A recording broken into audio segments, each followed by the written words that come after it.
Welcome to my channel Zoom study. हमारी आज की वीडियो में हम मौर्य वंश के बारे में पढ़ेंगे। मौर्य वंश का जो संस्थापक था वो कौन था? चंद्रगुप्त मौर्य था और इसने 323 से 398 ईसा पूर्व तक जो था शासन किया था। तो चलिए पढ़ते हैं चंद्रगुप्त मौर्य के बारे में। चंद्रगुप्त ने चाणक्य की सहायता से नंद वंश के अंतिम शासक धनानंद को हराकर मौर्य वंश की नींव डाली थी। जो ये चंद्रगुप्त था तो इसका जो चाणक्य था तो चाणक्य इसका गुरु था और चाणक्य जो था पहले धनानंद के दरबार में रहता था। धनानंद ने इसको अपमानित करके अपने दरबार से निकाल दिया था, जिस कारण चाणक्य ने उससे बदला लेने की सोची और चंद्रगुप्त को राजपाट के लिए शिक्षित किया। और इस प्रकार चंद्रगुप्त ने चाणक्य की सहायता से नंद वंश के अंतिम शासक धनानंद को हराकर मगध पर जो था मौर्य वंश की नींव डाली थी। नेक्स्ट आता है, मगध के राज सिंहासन पर बैठकर चंद्रगुप्त ने एक ऐसे राज सिंहासन की नींव डाली जो संपूर्ण भारत में फैला था। देखिए ये अफगानिस्तान पाकिस्तान वाला इलाका है और उस टाइम पर जो था ये भी भारत के अंडर में आता था। तो देखिए ये जो था चंद्रगुप्त ने अपना राज सिंहासन इतना फैला लिया था कि ये देखिए दक्षिण भारत में बंगाल और ये दक्षिण भारत और ये जो पूर्वी भारत वाला इलाका है यहाँ पर सब में जो था इसने अपना साम्राज्य फैला रखा था। नेक्स्ट आता है 305 ईस्वी में सेल्यूकस तथा चंद्रगुप्त के मध्य युद्ध हुआ जिसमें सेल्यूकस की हार हुई थी। सेल्यूकस कौन था? ये जो सिकंदर था, तो सिकंदर का सेनापति था और सिकंदर जब वापस गया था भारत से तो अपने जीते हुए प्रदेश सेल्यूकस को देकर गया था। और जो ये सेल्यूकस और चंद्रगुप्त के मध्य जो युद्ध हुआ था तो इसमें एक संधि हुई थी जिसमें क्या था, देखिए चंद्रगुप्त का विवाह हेलेना के साथ हुआ था। हेलेना कौन थी? सेल्यूकस की बेटी थी और इसको जो था दहेज में एरियाना क्षेत्र मिला था। एरियाना क्षेत्र में क्या आते हैं? हेरात, कंधार, मकरान और काबुल। ये इसको चंद्रगुप्त को दहेज के रूप में सेल्यूकस से मिले थे। और ये भी माना जाता है कि देखिए जो ये संधि हुई थी इसी संधि के परिणाम स्वरूप ही हिंदुकुश मौर्य साम्राज्य और सेल्यूकस के राज्य के बीच की सीमा बन गया था, जो हिंदुकुश पर्वत था। नेक्स्ट आता है, सेल्यूकस ने अपने राजदूत मेगस्तनीज को चंद्रगुप्त के दरबार में भेजा था। नेक्स्ट आता है, यूनानियों ने चंद्रगुप्त को सेंड्रोकोटस व एंड्रोकोटस कहा है। फिर नेक्स्ट है, चंद्रगुप्त ने जैन साधु भद्रबाहु से जैन धर्म की दीक्षा ली और श्रवण बेलगोला में कहा है, कर्नाटक में चंद्रगिरी पहाड़ी पर संलेखना या कायाक्लेश विधि से अपने प्राण जो थे वो त्याग दिए थे। तो ये संलेखना विधि क्या होती है? बिना कुछ खाए पिए उपवास विधि द्वारा अपने प्राणों का त्याग कर देना। नेक्स्ट आता है बिंदुसार। चंद्रगुप्त की मृत्यु के बाद मौर्य साम्राज्य का अगला उत्तराधिकारी जो था वो कौन बना? बिंदुसार बना। और इसका शासन काल कब से कब तक रहा? देखिए 298 से 272 ईसा पूर्व तक इसका शासन रहा। वायु पुराण में इसे भद्रसार तथा जैन ग्रंथों में सिंहसेन तथा पतंजलि के महाभाष्य में इसे अमित्रघात कहा गया है। देखिए जो बिंदुसार था उसको किन किन और नामों से जाना जाता था? भद्रसार, सिंहसेन और अमित्रघात नाम से इसको जाना जाता था। नेक्स्ट आता है, बिंदुसार की माता का नाम क्या था? दुर्धरा था। नेक्स्ट आता है, यूनानी शासक एंटियोकस ने बिंदुसार के दरबार में डाइमेकस नाम के राजदूत को भेजा था। क्वेश्चन देखिए इस तरह से भी आता है कि डाइमेकस जो था वो किसके शासनकाल में आया था? तो वो किसके शासनकाल में आया था? बिंदुसार के शासनकाल में भारत आया था। नेक्स्ट आता है, बिंदुसार आजीवक संप्रदाय को मानने वाला था। उसकी राजसभा में आजीवक परिव्राजक निवास करता था। नेक्स्ट है, बिंदुसार की सभा में 500 सदस्यों वाली एक मंत्री परिषद थी जिसका प्रधान जो था वो कौन था? खल्लाटक था। नेक्स्ट आता है, बिंदुसार के शासन में चाणक्य की मृत्यु हुई थी। चाणक्य के बाद राधागुप्त उसका उत्तराधिकारी बना था। किसका बना था? चाणक्य का उत्तराधिकारी कौन बना था? उसका पुत्र राधागुप्त बना था। नेक्स्ट है, चाणक्य को भारत का मैकियावली भी कहा जाता है। नेक्स्ट है, चाणक्य जिसको कौटिल्य के नाम से भी जानते हैं, इसके बचपन का नाम क्या था? विष्णुगुप्त था। चाणक्य द्वारा राजनीति शास्त्र पर लिखा गया एक ग्रंथ है, उसका नाम आप हमें कमेंट में बताइएगा कि इसके द्वारा लिखा गया जो ग्रंथ है उसका नाम क्या है। नेक्स्ट है, अशोक। तो अशोक ने 273 से 232 ईसा पूर्व तक जो था शासन किया था और बिंदुसार की मृत्यु के बाद अशोक विशाल मौर्य साम्राज्य की गद्दी पर बैठा था। जो अशोक था, तो अशोक के जीवन की जो प्रारंभिक जानकारी है हमें वो बौद्ध साक्ष्यों जैसे दिव्यावदान और सिहली ग्रंथों से हमें मिलती है। चलिए देखते हैं अशोक के बारे में। बिंदुसार की मृत्यु के बाद उसका पुत्र अशोक विशाल मौर्य साम्राज्य की गद्दी पर बैठा। जो इसकी माता थी उसका नाम क्या था? सुभद्रांगी था। और ये सुभद्रांगी इसकी माता का नाम था, ये हमें किससे पता चलता है? दिव्यावदान से हमें पता चलता है। नेक्स्ट है इसकी पत्नी। तो इसकी पत्नी का नाम क्या था? महादेवी था।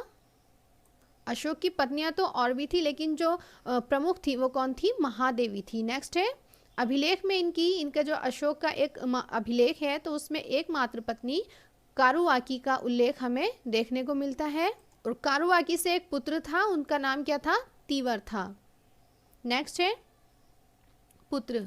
तो पुत्र जो था, इनके पुत्र का नाम क्या था? महेंद्र था। और पुत्री जो थी उनका नाम क्या था? संघमित्रा था। नेक्स्ट है अशोक 273 ईसा पूर्व में मगध के सिंहासन पर बैठा, लेकिन जो राज्याभिषेक था तो वो कब कराया था? 269 ईसा पूर्व में इन्होंने अपना राज्याभिषेक कराया था।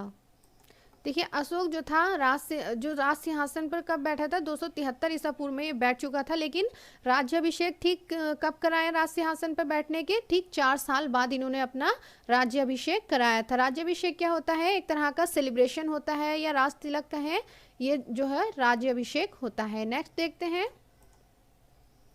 लघु शिलालेख में अशोक ने खुद को क्या कहा है? बुद्ध शाक्य कहा है। सर्वप्रथम मास्की अभिलेख में इसका नाम क्या मिलता है? अशोक मिलता है। नेक्स्ट है इनके एक अभिलेख में इनका नाम क्या मिलता है? देवनाम पियदस्सी मिलता है।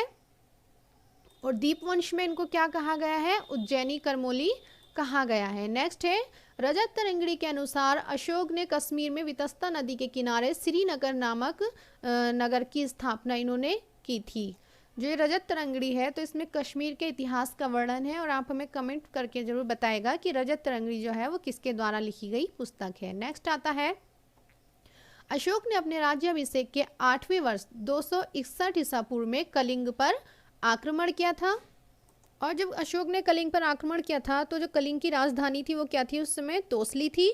और जो हाथी गुफा अभिलेख है तो उससे हमें पता चलता है कि उस समय कलिंग पर कौन राज करता था? नंदराज नाम का एक राजा वहां पर राज करता था। अर्थशास्त्र के अनुसार जो कलिंग था वो हाथियों के लिए बहुत ज़्यादा प्रसिद्ध था और इन्हीं हाथियों को प्राप्त करने के लिए अशोक ने जो था कलिंग पर आक्रमण किया था। और इस कलिंग युद्ध के बारे में जो विस्तार से जानकारी हमें मिलती है वो किससे मिलती है? अशोक के 13वां शिलालेख से मिलती है।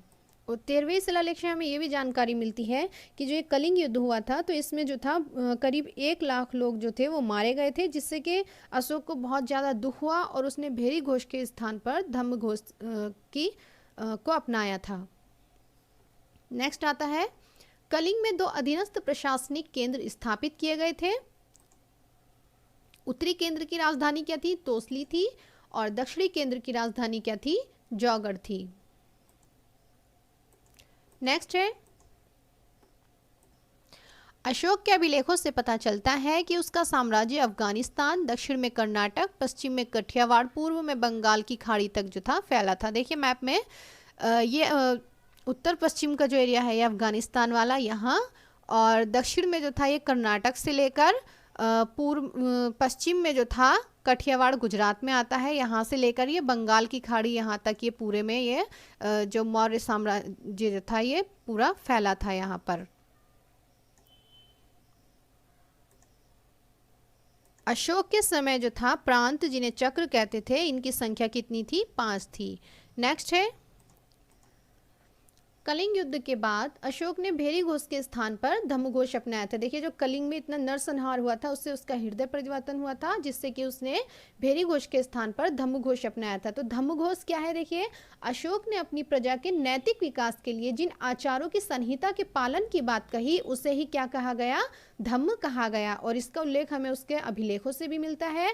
और अशोक के 2 और 7वें स्तंभ लेख में हमें उन गुणों का वर्णन भी मिलता है जो धम्म का निर्माण करते हैं। नेक्स्ट आता है रजत तरंगड़ी से पता चलता है कि अशोक भगवान शिव की पूजा करता था।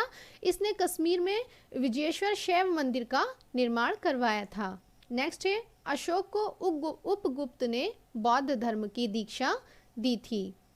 नेक्स्ट आता है, अशोक ने बराबर की पहाड़ियों में आजीवक संप्रदाय को दान में दिया था और उनके लिए 4 गुफाओं का निर्माण करवाया था। कौन कौन सी थी वो 4 गुफाएं? सुदामा, विश्व झोपड़ी, कर्ण और चौपार।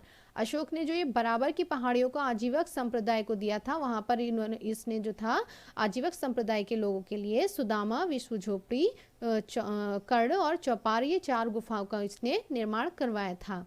नेक्स्ट आता है, अशोक अपने राज्याभिषेक के 10वें वर्ष धम्म यात्रा के लिए कहाँ गया? बोध गया पहुंचा।